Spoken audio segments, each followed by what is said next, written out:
लड़की ने जबरदस्ती 1000 पाउंड का धनुष खींचा। उसने एक तीर बड़ी ताकत से चलाया। यह तीर सीधे 9 सबसे मजबूत निशानों को भेद गया। जब दादा और बड़े भाई वहां आए तो तुरंत हैरान रह गए। उन्होंने कसम खाई कि वे उस व्यक्ति को जरूर ढूंढेंगे जिसने यह तीर चलाया है, और उन्हें विश्वास था कि वही व्यक्ति परिवार को सबसे बड़ा सम्मान दिला सकता है। लेकिन बड़े भाई नहीं जानते थे कि यह उनकी तुच्छ समझी जाने वाली छोटी बहन थी। दूसरे बड़े भाई ने अपनी बहन को ही उस धनुर्धर को ढूंढने का आदेश दिया, लेकिन बचपन से सताई गई बहन ने उसकी ओर ध्यान ही नहीं दिया। लड़की जाने ही वाली थी कि बड़े भाई ने उसे रोक लिया। बड़े भाई ने कहा कि वह किसी काम की नहीं और उसे इनकार करने का कोई हक नहीं। यहाँ तक कि दादा उसे एक बेहोश आदमी से शादी करने के लिए मजबूर करना चाहते थे। लड़की ने तुरंत इस शादी के प्रस्ताव से इनकार कर दिया, लेकिन इस पर दोनों बड़े भाई उसका मजाक उड़ाने लगे। वे सोचते थे कि लड़की में कोई काबिलियत नहीं और वह सिर्फ एक बेहोश आदमी से शादी करने लायक है। लड़की ने तुरंत उनके साथ तीरंदाजी में मुकाबला करने का प्रस्ताव रख दिया। फिर वे प्रतियोगिता स्थल पर पहुंचे।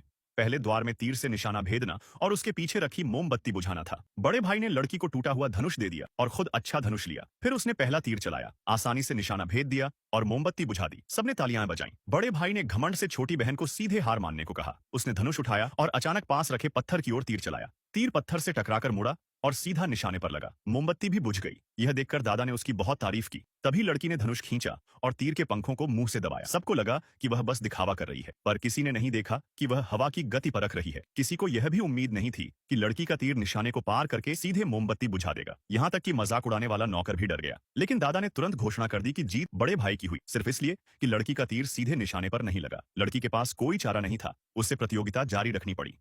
दूसरे द्वार में तीर से कटोरे को गिरने से बचाना था। जितने अधिक प्याले बचते उतनी बड़ी जीत होती। दूसरे बड़े भाई ने पहला तीर चलाकर प्याला गिरने से बचा लिया। फिर 2 और तीर चलाकर प्यालों को निशाने पर जमा दिया। बड़े भाई ने 3 प्याले हवा में फेंके और तीनों तीर एक साथ चलाए। तीनों प्याले सीधे निशाने पर जम गए। यह देखकर नौकर खुशी से चिल्लाने लगे। बड़े भाई ने गर्व से लड़की को हार मानने को कहा। लड़की मैदान में उतरी। उसने सारे प्याले एक साथ रखे, जोर से मेज पर हाथ मारा और सारे प्याले हवा में उछाल दिए। फिर 3 तीर चलाए और हैरानी की बात यह थी कि सारे प्याले सीधे निशाने पर जम गए। लेकिन दूसरे बड़े भाई ने कहा कि लड़की ने धोखा किया। लड़की ने उसका मजाक उड़ाते हुए कहा कि बहाने तो सिर्फ कमजोर बनाते हैं। तब दादा ने झगड़ा रोककर तीसरे चरण में ताकत साबित करने को कहा। तीसरे चरण में तीर से सिक्के को चीरकर निशाने पर लगाना था। बड़े भाई और दूसरे बड़े भाई ने एक साथ तीर चलाए। 3-3 सिक्के चीरकर निशाने पर लगा दिए। लड़की ने सारे सिक्के हवा में उछाल दिए। उसने आंखें बंद कर लीं और सिक्कों के झूलने का एहसास किया। फिर उसने आखिरी तीर पूरी ताकत से चलाया। तीर हवा में ऐसे उड़ा जैसे कोई फीनिक्स हो। जब तीर निशाने पर लगा तो पूरा निशाना सिक्कों से ढक गया। सब लोग लड़की की ताकत देखकर दंग रह गए।